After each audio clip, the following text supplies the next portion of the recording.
Hello, friends. This is Dave Hurwitz, executive editor at ClassicsToday.com, here with random reviews from the Overflow room.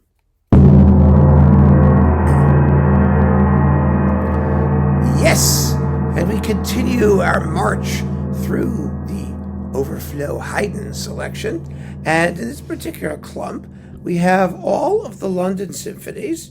Yes, all of the London symphonies with La Petite Band and Sigiswald Kuijken, who did these in the Paris symphonies, maybe a couple others.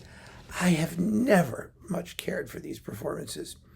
Why, you may ask then, do I have them? Well, I keep them because I keep them.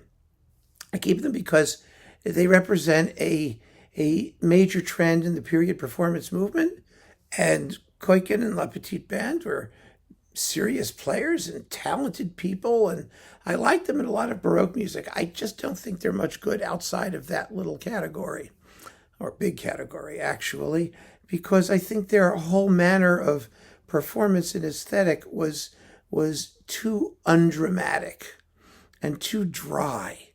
And that's whenever I hear these performances, I always think of dryness. There's a smallness to them, a lack of vision, even though they're very transparent. You can hear everything, and he lets the trumpets and drums do their thing. One of the problems with these performances, and we'll go through them one at a time, I would just to show you how they're coupled, but it's true of all the performances, is the presence of a continuo part. They say here it's a piano, but it's a singularly clangy, periody, harpsichord-ish piano. It's not that loud. It doesn't destroy the internal balances of the symphonies. But again, it somehow diminishes their corporate sound. It makes the dynamic range seem more constricted. Even though it's not all that audible, there's something about it that just makes it changes your focus, and it changes the sonic panorama that Haydn creates. So, I just think that that aspect of the performances is kind of wrong-headed. And I think that whether or not Haydn actually played a continuo part or didn't, what matters is whether the symphonies work. I mean, the evidence is that Haydn did not actually play a continuo part along with them. I mean, he presided at the piano at the concerts in London. We know he didn't play a continuo part with the Paris symphonies because he never performed the Paris symphonies. They were performed in Paris without him. So someone else would have had to do it. There's no evidence anybody ever did. And so in London, when he was sitting there at the piano, sure, I can see the utility of him being there, because at the concerts in London, all kinds of things were done, arias and variations and concertos, and so there was a piano there. And it may be that he played along at points and not at other points. But of course, we know from Symphony number 98, which actually has a written out piano part, cembalo, actually, I think it's called, the score.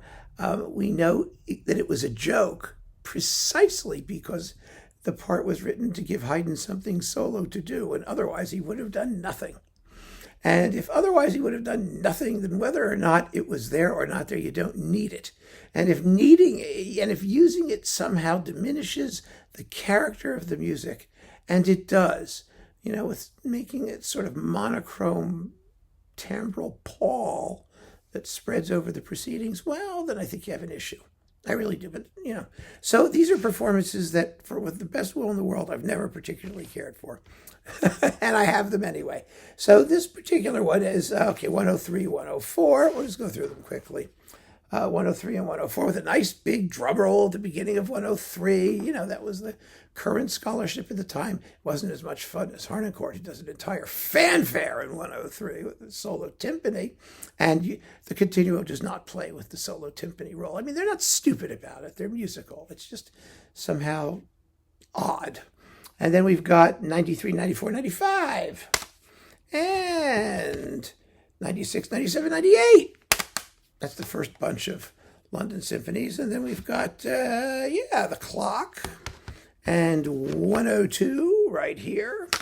And 99 and the military right here with a good military movement. But seriously, I mean, seriously, I ask you, you're going to have a military movement. You're going to have all this percussion and, screaming along and clash battles and things going down. And you're going to have a continuo part, piano part, somewhere underneath this thing. I mean, that to me is just dogmatism carried to absurd lengths. But, every so often I come back to them, and I like to have them for reference purposes. It's always nice to have them to refer to and to give it a chance to see, one view of how that music might have sounded. And I respect that. I really do. Whether I like it or not is irrelevant. I mean, I respect what they're doing musically, and so I hang on to it. So keep on listening, friends. Thanks for joining me. Take care.